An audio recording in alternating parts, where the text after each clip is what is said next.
want to welcome you and thank you so much for taking time out of your busy life to come here. I know for a fact that this is something that you'll find of value. My name is Carol Mastriani. I am Executive Director of Birmingham Bloomfield Community Coalition. We're a youth-focused substance abuse prevention, health, and wellness organization. And I also have the privilege of serving on the Bloomfield Hills PTOC Health and Wellness Committee, who is also sponsoring this program. What's super cool is that BBCC, that's our little initials, everyone has acronyms around here, so we're the BBCC. We have been working with the Alliance for many years. They're actually a funder of ours. And in Oakland County, it's very unique compared to anywhere else in the county because we actually have a prevention coalition for every single one of our communities. And what does this mean for you? It means that since we focus specifically on Birmingham and Bloomfield, we're able to take the programs that all of us work on through the Alliance, we all have a plan, and we're able to tailor them specifically to our community and bring things in a way that's going to be meaningful and valuable to you. Now, what I would like to do before we bring up Steve Norris, who is a harm reduction specialist, he is amazing, does great work for all of us, is Officer Marissa Miller. She is the police liaison for Bloomfield Hills Schools and also part of Bloomfield Township Police Department, and she's going to share some local numbers with you. So I hope you get a lot of information out of this. If you have any questions, we're here to answer them. Thank you. Thank you, Carol. So with the assistance of our local fire department, we pulled the numbers of all the overdoses that occurred within Bloomfield Township. And our fire department responded to approximately 66 calls of overdoses. Now, by definition, an overdose is just taking too much of something or taking something that's not approved. So this included like Tide Pods, alcohol, medications, and such. But the more specific ones today were 17 of those were opioid overdoses. And of those 17, 15 were administered Narcan, and all 15 lived. This is just by the fire department itself. All our police officers also carry Narcan, so if we're able to get there before the fire department does, we can also deploy it. But every time we've deployed it in the past few years, that person has lived and has been transported to the hospital. So what you're going to learn tonight is extremely valuable, and it does save lives. Is there any questions? Yes, ma'am. This is 2022 alone. Okay. I'll turn it over to the real person you guys are here to see.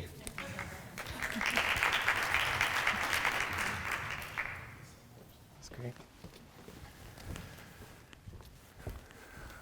Good evening, everyone. How are you tonight? I want to thank you all for coming out. Hopefully all my technology will work correctly. And I move around a lot because I get nervous.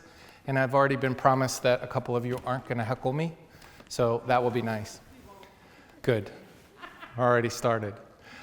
Those numbers are really important. And we're going to have some other numbers for you for the national rates. I can also share at some point some of our other county rates for other areas. Really what this signifies is the measures of harm reduction and the types of modalities that we're using to have these rescues is actually saving people's lives. So all of you being here this evening and having your own training are now going to become part of the solution. We can no longer rely just on our first responders as that active measure. And very often you're the ones that come in contact with people as we approach these accidental overdoses and what I'm referring to as poisonings as a result of some of the things you'll learn this evening. So really quickly, you guys have all signed in and done a waiver. If you didn't, don't worry. We'll have you sign a waiver when you leave. This is necessary for us to collect information from our funder, so that we can continue to provide free Narcan through the community. We are funded by Oakland Community Health Network, which we do get our supply of Narcan through MDHHS that oversees the entire state. We only serve Oakland County, so that's important for you to know. Really quickly, I like to talk about who we are as an organization. The Alliance of Coalitions is what I refer to as sort of an umbrella organization that oversees all 21 coalitions, and I think Carol just mentioned it's up to 23 now. We fund those coalitions to send out information about substance use prevention, which is a staple of our organization, mental and physical wellness, harm reduction, recovery support programs, and we believe in connecting, strengthening, and mobilizing strategic partners to promote healthier communities. Our core values here are collaboration, prevention, hopefully showing results. What we're going to do with you this evening is we're actually going to teach you a lot of stuff. One of the things we're going to teach you is how to administer nasal Narcan if and when you ever encounter a situation like this, and you'll be well armed with information about not only what steps will be necessary for you to make a successful rescue attempt, but also the signs and symptoms or indicators of use prior to even having to take those life-saving measures, so that you're well equipped and well armed with a little bit more information. Excuse me for a second. We're also going to talk a little bit about fentanyl this evening, and we'll give you some education on why this has become a more extreme epidemic in the most recent years. So you will learn how to recognize an opiate drug overdose, as well as signs and symptoms of use for a lot of different substances. And we have, as you saw out on the table, connection to important resources through this community for not only substance use disorder, but also mental health issues. So our goal here is to connect anybody who still may be suffering and get them the help that they need so that they can have a successful life moving forward. Why we do it? Well, why we do it is to reduce stigma and also to get rid of misinformation about these things. The more we talk about this, the more we educate our communities, the more we get rid of all of those things and raise awareness so that we can actually take some action. And obviously, Narcan, if it's more readily available, and especially in your hands, we're going to be able to save more lives as a result of that.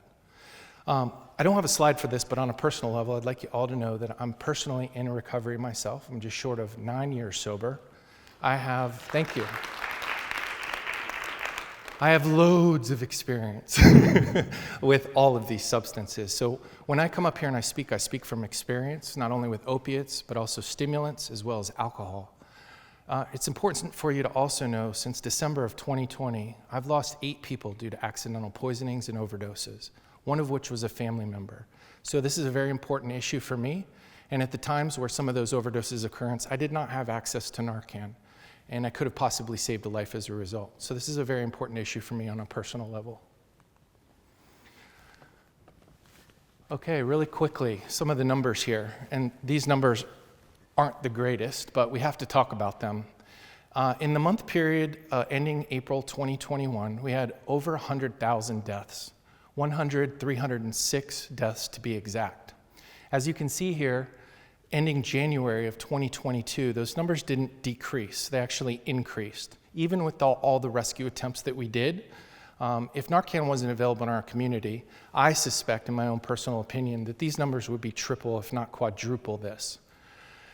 And based off of that, we did have an increase to 107,000 overdose deaths in the US as a result of accidental overdoses and poisonings. Now, 80,000 of those, it increased from 76 from the year prior. And what's really interesting here is that 75% of those deaths involved at least one synthetic opioid. That's 66% involved synthetic opioids, mostly fentanyl, as well as some other psychostimulants and methamphetamines. We saw an increase here of approximately 30,000 in deaths involving methamphetamines with the mixture of fentanyl, as well as cocaine. And so these numbers might be staggering, but you're going to learn why that's happening and why fentanyl is so present in a lot of these substances as we continue this evening. Just a quick visual of what that looks like. I'm having a problem with my clicker here. This is SoCal Stadium. I actually lived here 2 years ago in Southern California in Long Beach. This stadium's the largest in the US right now. It's holding just over 100,000 people. This is a visual how many people we lost year after year. And that's a pretty staggering amount of people there. Really quickly, what's important for you to know is naloxone. Narcan being the brand name, this is the manufacturer of this particular product, of Narcan. Naloxone is the drug name, is effective on all opiates synthetic and/or otherwise, opioids and opiates. Some of those you may notice here. Some of the common names for those are Percocet, oxycodone, Vicodone, hydrocodone. Some of them you may be familiar with. Now you see here we have heroin as kind of an illicit substance, but if you don't know this, in the 1800s, heroin was actually an illicit substance that was sold to consumers in a little bottle, and it was manufactured by Bayer Manufacturing, which is the same company that produces baby aspirin and some other aspirins today. Fentanyl is on this list, but I want to differentiate the difference between the fentanyl that I'm talking about this evening and the fentanyl that's up here. The fentanyl that we're going to be talking about this evening is street-grade fentanyl. It usually comes in powder form. This type of fentanyl is heavily monitored. It's usually dosed in micrograms versus milligrams. It's usually in a patch form or pill or liquid, but it's a very, very powerful opioid. And so there's a lot of oversight that's done when you have a severe medication or a powerful medication like that. The point here is that naloxone is effective on all of those drugs, and we haven't found any reason to believe that it hasn't been, except when it comes to a mixture of fentanyl and xyzazoline, which we might discuss here this evening. So really quickly, what happens to us when we have an opioid overdose is that our body gets flooded with the compound of that little pink ball. That opioid compound sits on top of a receptor in our brain that's receiving a signal from our body that says that hurts. So if I were to punch myself in the leg right now, what's happening in my brain that you can't see is that upside down Christmas tree is receiving a signal saying, hey, that hurt. When an opioid compound's present in the system, it sits on top of that, flooding the entire system. And when too many of those receptors are shut off, it slows down my respiratory system and sends me into a respiratory depressed state. And that's where we need to take measures of action. So what happens when we introduce naloxone to the system is quite simple. Naloxone, as a compound, has a stronger affinity to those receptors than the opioid compound. Once it's introduced to the bloodstream, essentially what it does is it kicks that opioid compound off the receptor, sits directly on top of that temporarily for a certain period of time, reviving respiratory depression almost immediately within 1 to 3 minutes. What's really important here for you to know is the little pink opioid compound has a half-life, as we call it, or a shelf life of about 4 to 7 hours in the system. Naloxone only lasts 30 to 90 minutes. This is important because if I have a rescue attempt and I've actually administered nasal Narcan to somebody and they do not receive medical attention or they're not monitored after that dose, after they recover, they can re-overdose from the same occurrence without taking any more of that substance. So it's very important for them to seek medical attention. I know from my own personal experience, I've had people refuse that medical attention, and it's been necessary for me to tell them, hey, the risk you're taking is that this can happen to you in another half hour. Is that something you really want to do? You're not in trouble here. We're just trying to save your life. So that's important for them to know. We're not here trying to lock people up. We're just trying to help save their life and give them the information necessary for them to move on. As stated, naloxone works on any opiate anytime. It will reverse the opiate effects of sedation and respiratory depression almost immediately, within 1 to 3 minutes. It does cause sudden and unpleasant withdrawal symptoms, especially for heavy users, and it's something that you need to be aware of. We often have questions, well, if I Narcan somebody, are they going to be aggressive? Are they going to be combative? And my answer is this. If I ran into your home tonight at 3 o'clock in the morning with a hammer and hit you on the knee, would you be upset? Okay, same thing's happening. And we also have to take into consideration the place in which these people are being rescued. Some of them are homeless, some of them have been robbed. They have no idea when they come of unconscious state that you're in the attempting to save their life. So they're going to be very scared, very confused, and giving them just a little bit of information helps that agitation level decrease quite significantly. I just need you to know, I'm not here to harm you or rob you. I've given you some medication to save your life, and you'll learn that in the training. But it is important for you to know that they could have sudden precipitated withdrawal symptoms, and they could be in a state of agitation. There are no psychoactive effects. It is not addictive. We have very minimal side effects on the negative side for this medication, and it is routinely used by EMS, often in larger doses sometimes, and often in another modality. We all remember the days where there was injections into intramuscular and IV. Sometimes that's necessary in a larger dose. I think the most important part here is that there are no effects to this person unless an opiate is in the system. And this is important when we do rescues with somebody we think may be having an overdose, and let's say they're passed out from alcohol or they're having alcohol poisoning. Us dosing them with Narcan will not affect them negatively or positively.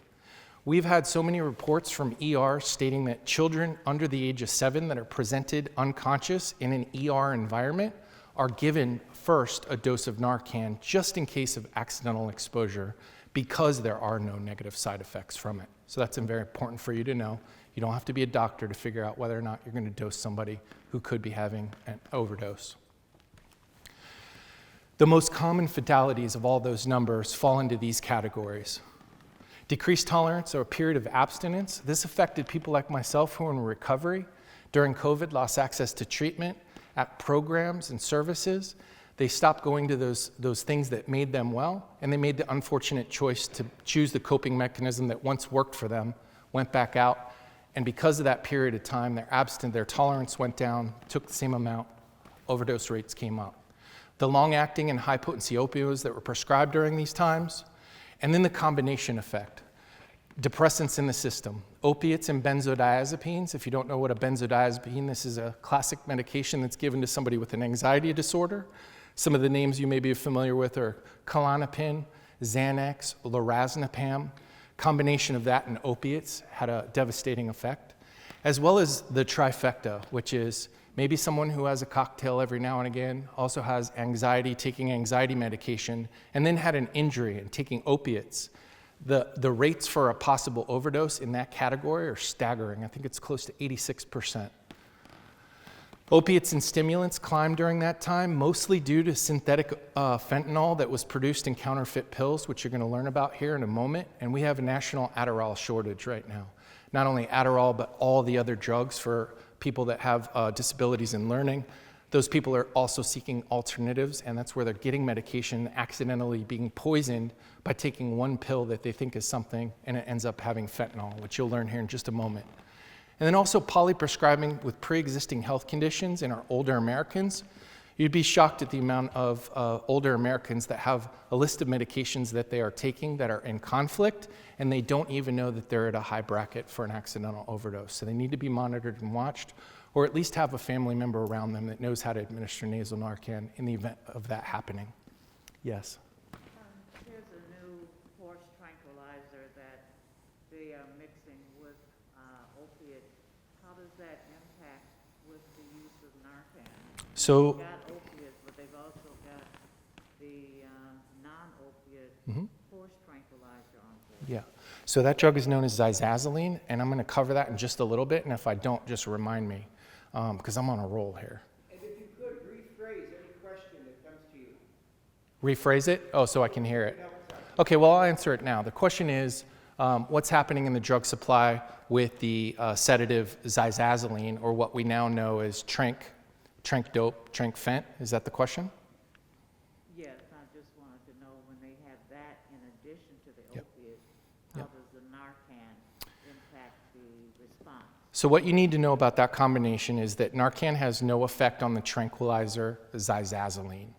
It does have an effect on the actual opioid or opiate, but it has no effect on the actual tranquilizer.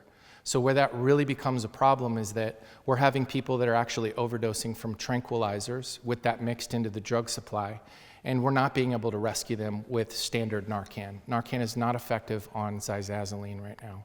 What I would like you to know is that we have reports that we have a very limited amount of xyzazoline in our current supply here in Oakland County, but the numbers are very small. It is very important for us to talk about this because it has hit some of our major areas like Kensington, Philadelphia, San Francisco, parts of Ohio, but we haven't seen those numbers increase with toxicology reports or seized medication that have been tested by our law enforcement community as of yet. Thank you for the question. Okay, here's where the numbers get really crazy. What we need to know here is that 7 out of 10 illicit pills that are produced in the US and in our area 77% of these pills that have been seized and tested contain a deadly dose of fentanyl, and that covers all categories. So if pills are pressed into the form that look like, let's say, Adderall or Xanax or an oxycodone, these pills actually are laced with a deadly dose of fentanyl. They're mass-produced by criminal networks. We just seized over 3 million pills in this area within the last 2 weeks. We took them off the street, law enforcement, not us. They're easy to purchase. They often contain fentanyl. They're often sold on social media, and they're often passed as one thing being another. So this is where these accidental poisonings are occurring most often. I'll give you a couple visuals of what that looked like right after I show you what a deadly dose of fentanyl looks like. This is all that's required to expire human life. This is a deadly dose of fentanyl. So if you can imagine this being mixed into all of those substances that I mentioned, this is where we're having those poisonings occur in our communities. Here is a slide directly from the DEA One Pill Can Kill campaign, and on top you can see an actual authentic 30 milligram oxycodone pill. The bottom is a counterfeit. Now, often in some trainings, I block out that information. I ask the audience, which one do you think is real? 8 out of 10 times, people pick the bottom one because the markings are actually more distinct than the authentic up top. Bottom line here is if we're not getting these pills with our name on the bottle directly from a pharmacist, there's a 77% chance that they contain a deadly dose of fentanyl. And that's why we're having these increases in these rates currently. Here's a picture of an authentic 2 milligram bar of Xanax on the top, and here's a seized counterfeit Xanax on the bottom. And yes, we have a little bit of color change, but if this is passed off to somebody that has no idea, have ever seen an original in the first place, and they ingest it, 7 out of 10 times it has deadly consequence. This is a picture of an authentic 20 milligram Adderall, and this is a picture of a seized 30 milligram Adderall that was passed off that contained a deadly dose of fentanyl. So once again, we got really good at producing these substances in this way, fake, passing them off as one thing, and that's where we're seeing these increases of accidental poisonings occur. So now we're going to get into the training part, but really quickly I want to talk about the signs and symptoms of actual use prior to having to take life-saving measures. Some of the things that you may notice when it comes to opioid use or abuse would be this person would have some changes in regular behavior, alarming. Sometimes it could look like they're falling asleep, and they could be falling asleep and then waking back up really quickly. We call that nodding out. The other thing that could be happening is that it's going to be indicated in the eyes. They say that the human eye is the window to the soul, and when it comes to using a substance, the eyes never lie. So here's an example of what the eyes do with different substances ingested. The first image here is a picture of a normal pupil dilation. Now, when you're looking at somebody in a high light, low light situation, you're going to notice that their pupil is going to change based on the amount of light in the room. When there's less light, pupil's going to get bigger. Lots of light, pupil's going to get smaller. The middle picture is a dilated pupil. This only happens in 2 scenarios. One is if I went to an eye doctor this morning and had an eye exam and he gives me those funny little glasses and sends me on my way, or I have stimulants in my system. Dilated pupil means stimulants in the system. The one we're concerned about here, and we're talking about most this evening, is the indication of a pinpointed pupil. And this is very specific for opiate and opioid use. The pupil will be very small. It will not react to light. It'll be as small as the end of a sharpened number 2 pencil in some scenarios. What you may also notice is a slight glaze over the eye, maybe some redness. And if this person's looking at you, they could be looking directly at you, but they'll be looking through you. Bottom line here is all the bells are going to be going off in your body. I call it my belly barometer.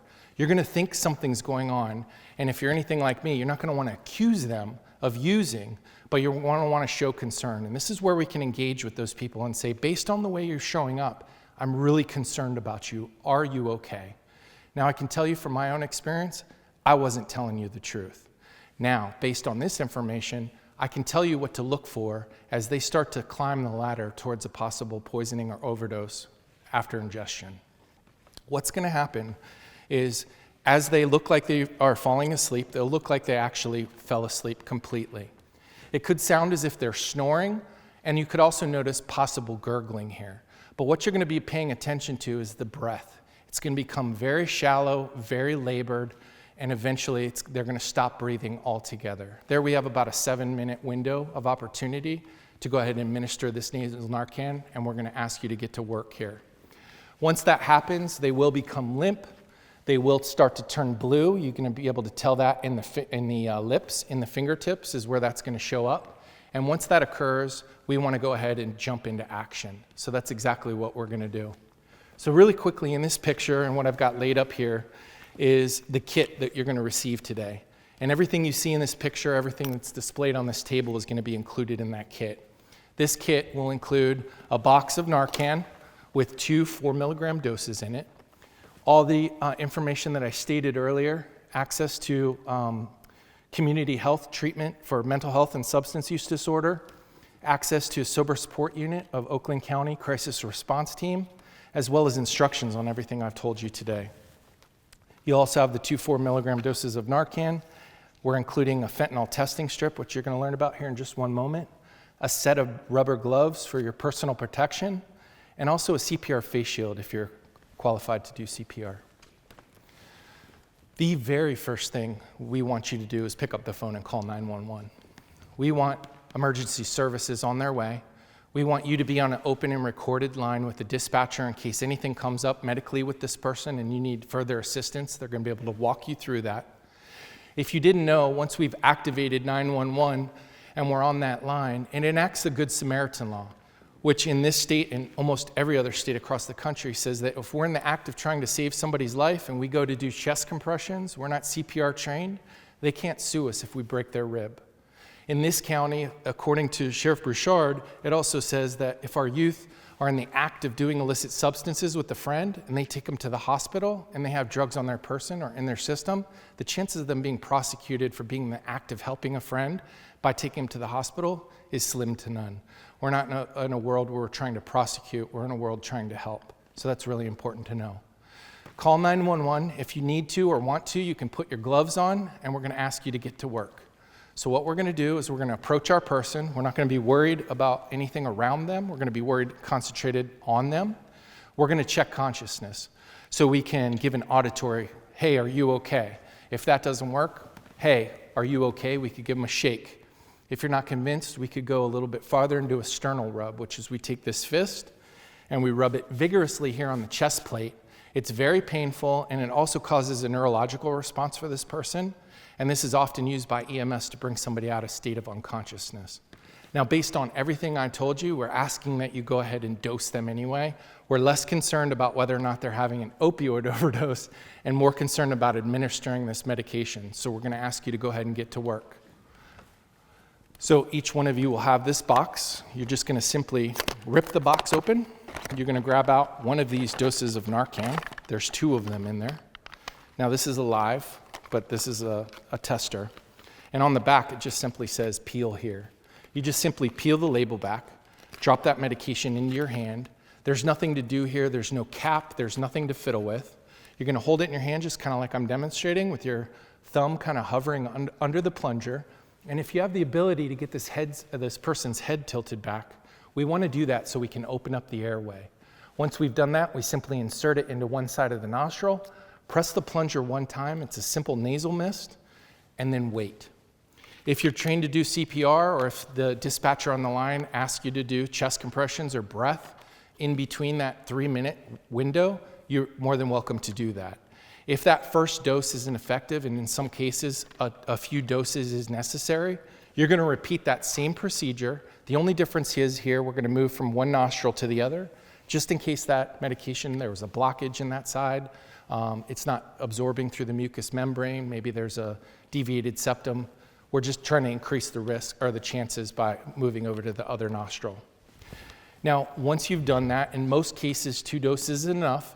Your person is going to start to regain consciousness. And if that happens, and you have this ability, we're asking you to put them onto the left side in a recovery position so that way, if they have precipitated withdrawal symptoms, they begin to vomit, they're not going to swallow on it, they're not going to swallow their tongue.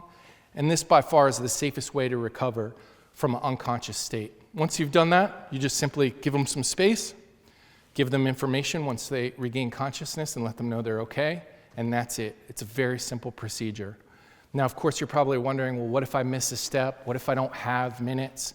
Believe me, from my own personal experience, having done this, you're not going to remember all of it, but just the basics is enough. I've done it where I haven't pulled the head back and done all that, and you're going to be okay. It's still effective and useful.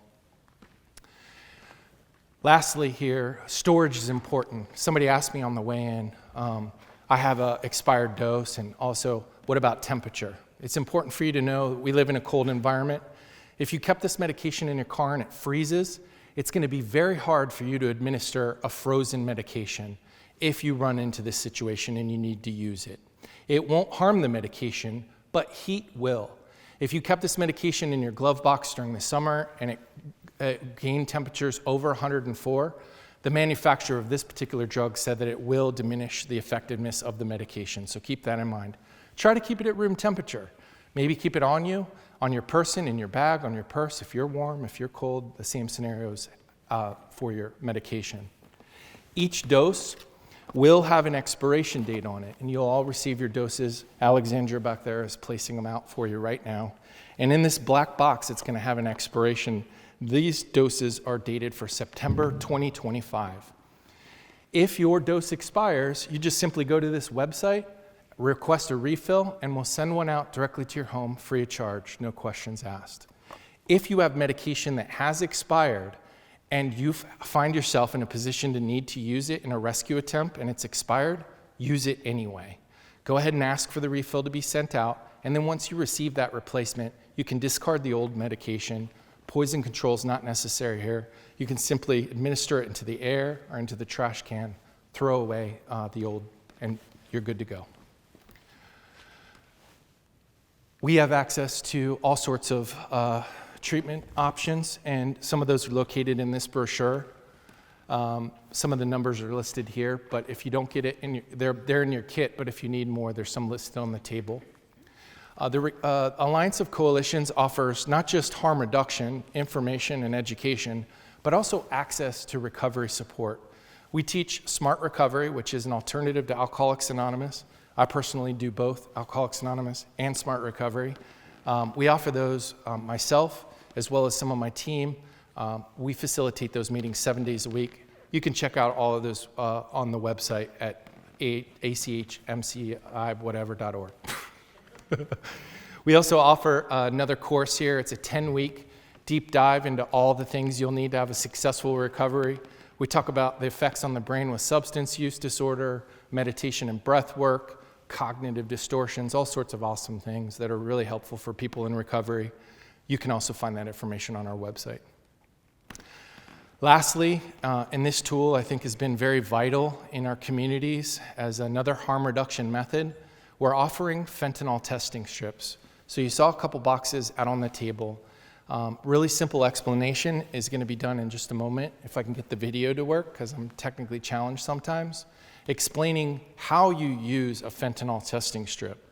But just to give you an example of how effective these have been in our community, we have stocked these in certain areas. One, for example, was a bar in Ferndale. We gave them to some bartenders in some areas that we thought there was some use going on.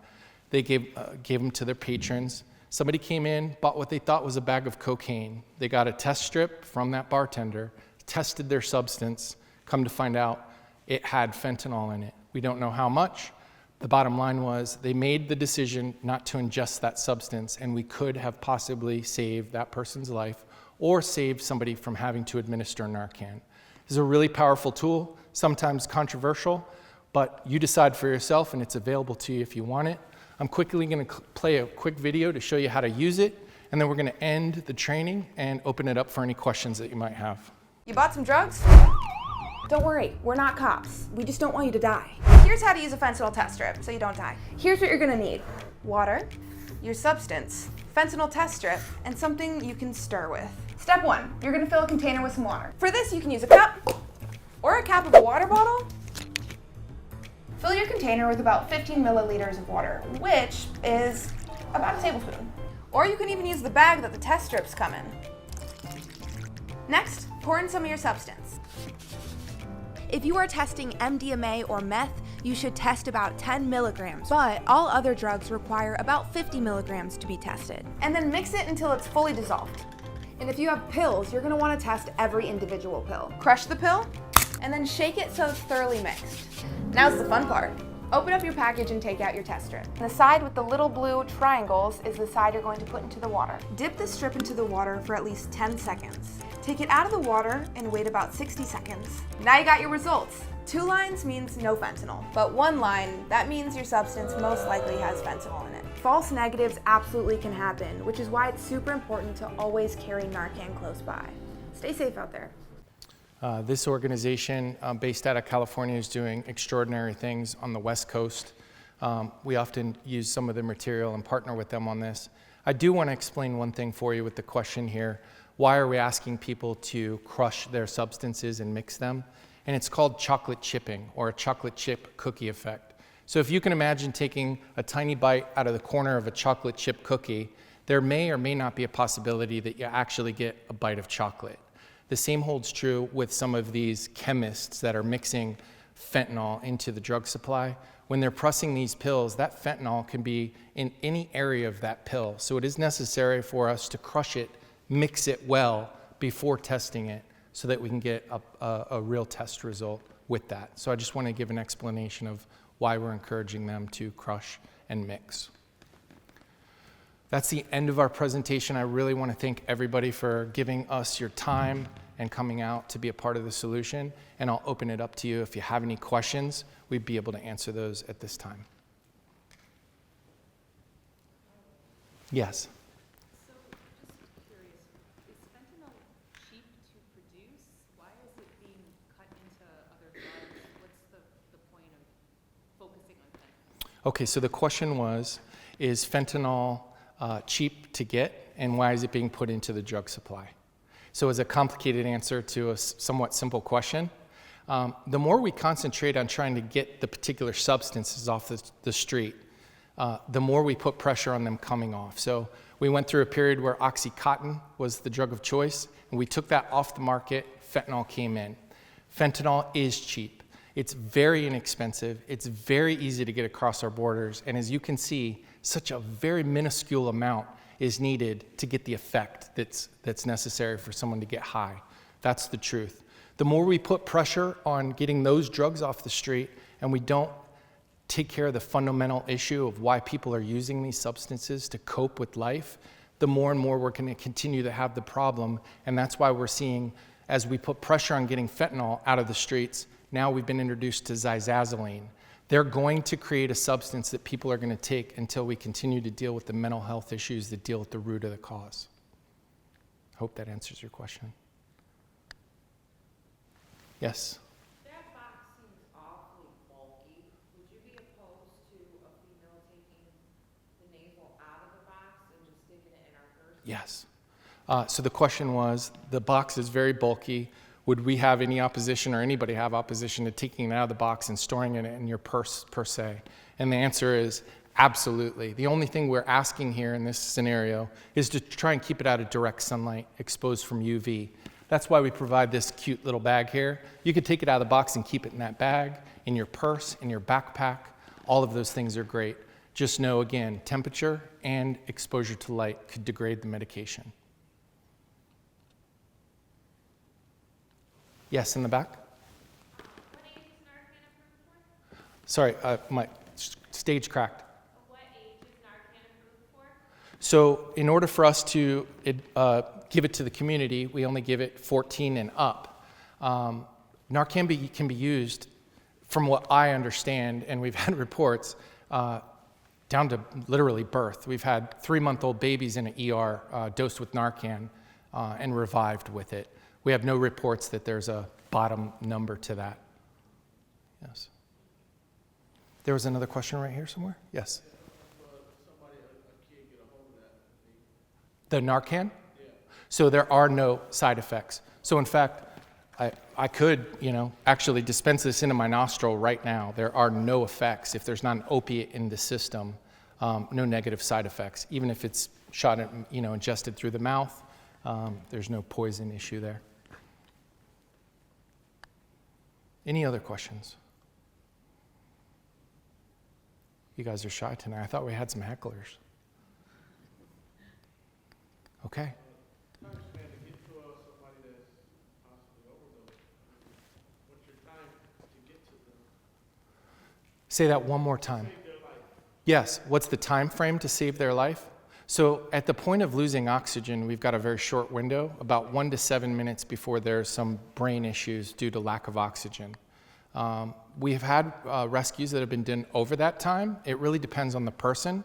The quicker we get the medication into their body once that last breath's taken and they no longer have oxygen, the better off their survival rates are and the survival with brain injury as a result of lack of oxygen. Yes? In thinking about the test strips, Mhm. we're from a school, and if there was a search and they found drugs Mhm. and tested them with the strips and they were positive from a legal standpoint, is that considered accurate enough to take a stance or anything if the school wanted to? So that would be something for your administration and law enforcement to determine. What I do know is that law enforcement sometimes uses those very strips to test substances on a street level to find out whether or not it has Narcan or fentanyl in it. It will not tell how much fentanyl or what the levels are, but just from a snapshot, hey, is this drug have fentanyl in it? This has been used by law enforcement on a street level. I don't think here in Michigan, but in some really dangerous areas such as Philadelphia, California, so on and so forth. That would be something for either law enforcement or administration to say, do we want to prosecute for fentanyl? And I couldn't answer that for you directly. Yes? I got here a few minutes late, so I don't know if you already went over it, but how prevalent is it in high schoolers? Say again? What was it? How prevalent is it for high schoolers? So how prevalent is it? So the question was, how prevalent is it for high schoolers? The thing that's important, and we shared the rescue numbers at the very beginning, is that we are having an effect directly in this community right now. What were the rescue numbers? 68 or 80 something in our area? And I don't know what percentage of that were high schoolers. What's important here is to be honest about the conversation. Eventually, somebody is going to experiment with an illicit substance and or a non-illicit substance, and to know the risks gives them a better opportunity to make an educated choice. Every community is different. Some areas are different. High schoolers are youth, especially, is probably the most vulnerable at risk, especially with some of the mix of fentanyl and other drugs that are represented, such as Xanax and Adderall. I think I can go about this a little bit different way. Birmingham Bloomfield Community Coalition, we have a self-designed survey that annually goes out to all of our 7th through 12th graders at Birmingham Public, Bloomfield Hills Public, as well as the International Academy. So we had 4,800 students take this in December. I can tell you that our students, there is a lot of anxiety, stress, irritation they're feeling, and we have data numbers that do show that if for those students who are feeling that way most of the time or all of the time in the past 30 days, they're more likely to turn to substances such as vaping, for example. Sometimes it might be marijuana and even alcohol. We do know that what is happening with the vape and marijuana delivery devices, that some of those are being tampered with. So when you look at it from that standpoint in terms of that, the vape marijuana use is the second highest drug of choice in our community, followed just below alcohol. There is always a risk as more and more fentanyl comes into the community. And we have had students just in the last couple of years who have died of an accidental overdose. And I think it was they had taken Xanax that they thought was a Xanax. So the whole thing is because we have a youth mental health crisis right now, and our students don't necessarily have the coping skills that they need, our students are at a higher risk of having this happen. So even though we may not have specific rescue or overdose numbers for youth, we can say that having these type of trainings and having harm reduction in our community is going to be saving lives. Does that help? Yes, thank you. So much well said than me. Yes? Well, it's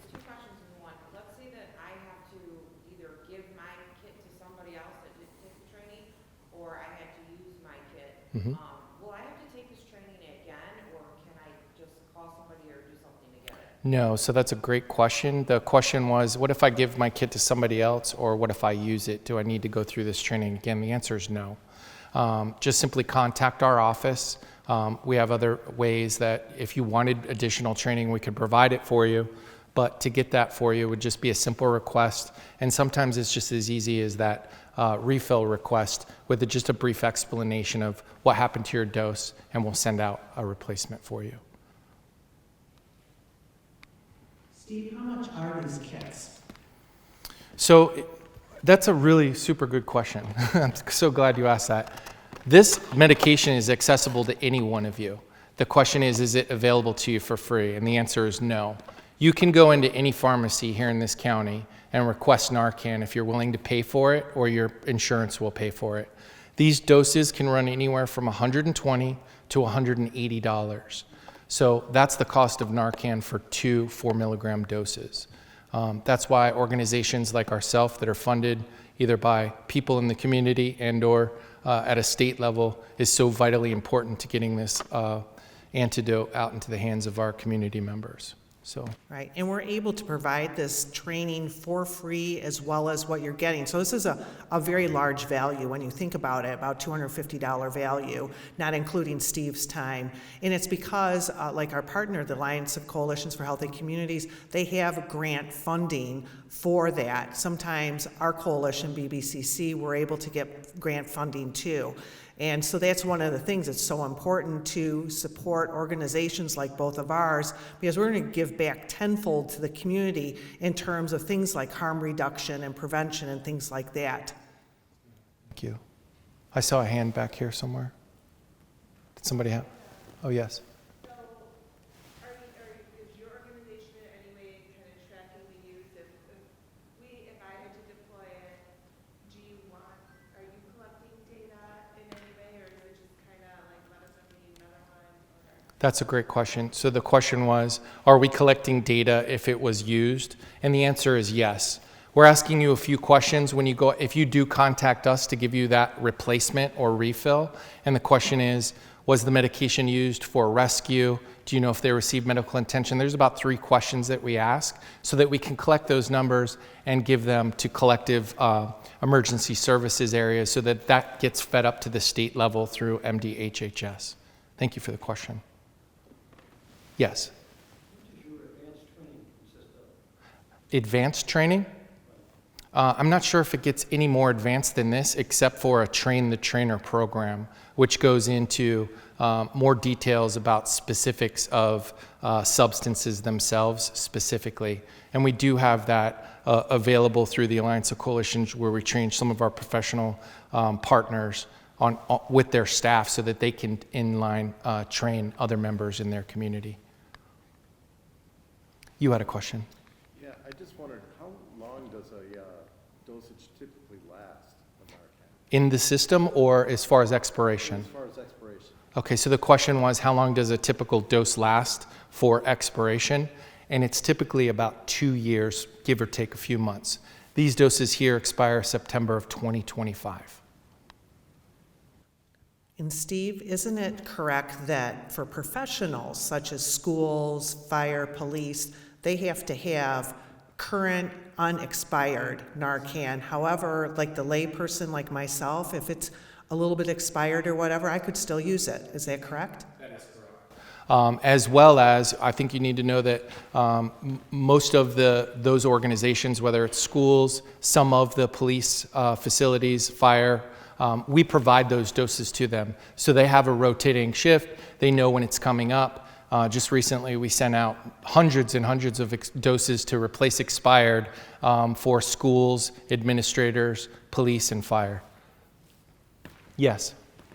So like in a school or a public building, where if they had Narcan, Yep. it would be the best place, like with the AED, in an office. Great question. So the question was, in schools, where is this usually placed and or kept?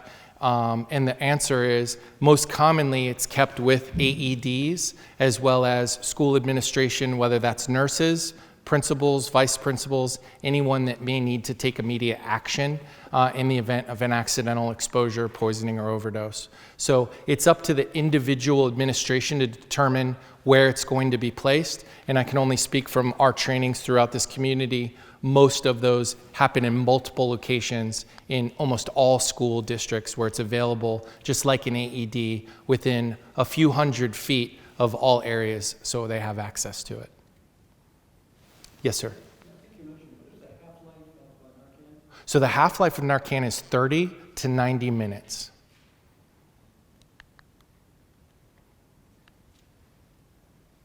Any other questions? Yes.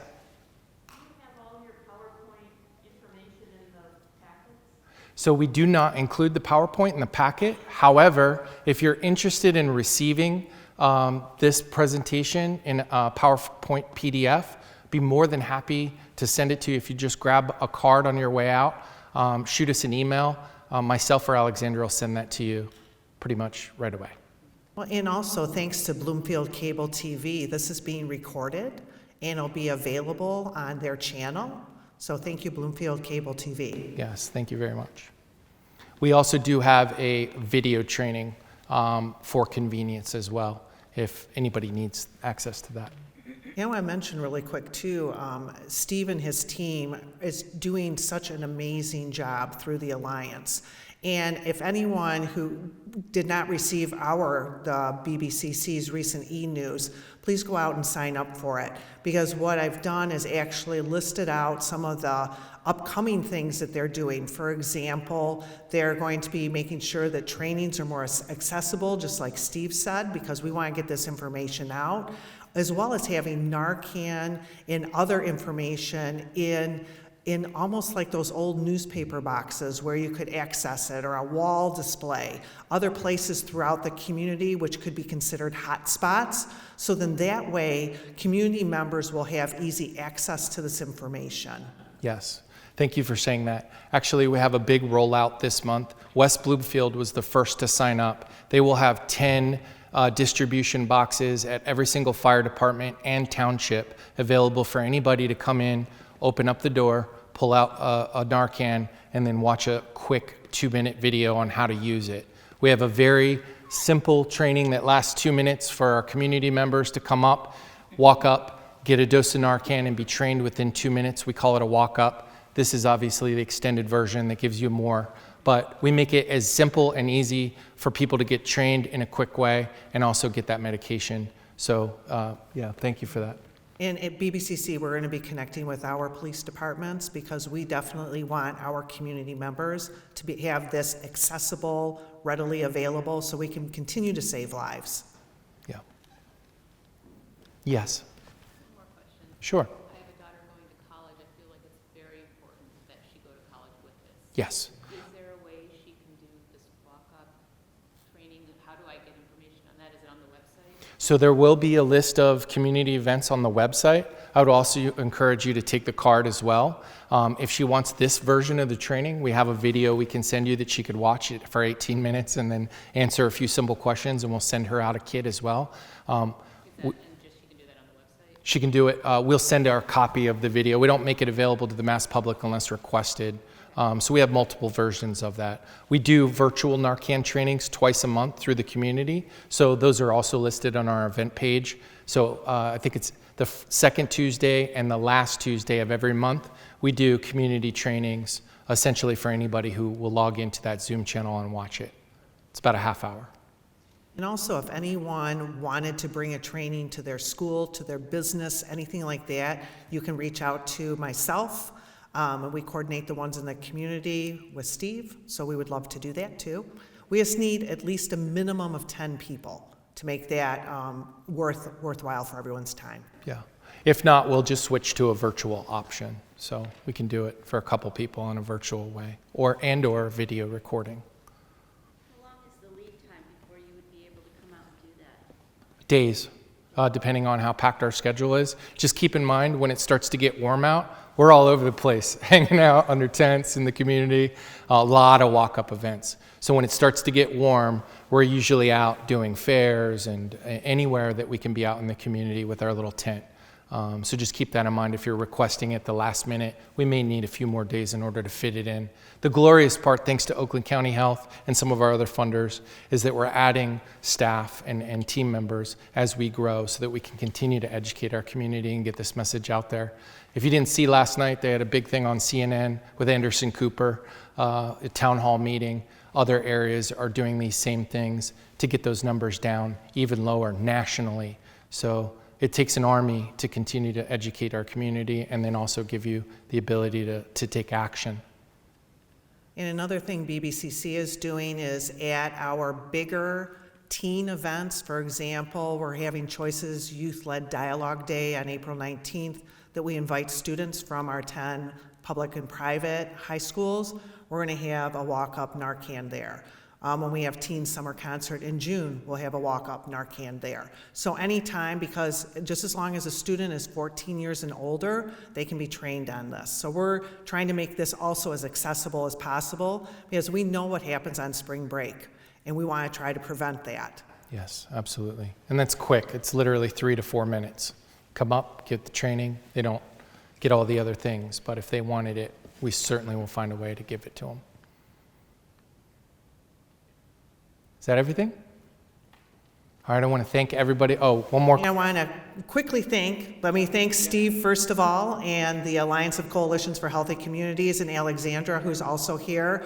They are so super efficient. Your stuff is going to be all available. I also want to thank Bloomfield Hills School District and the high school for letting us use this building, for Bloomfield Township, who's always supporting us, Bloomfield Cable TV.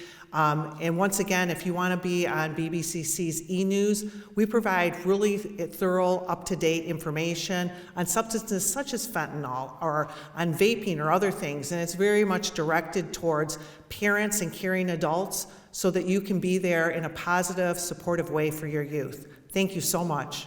Thank you. Thank you.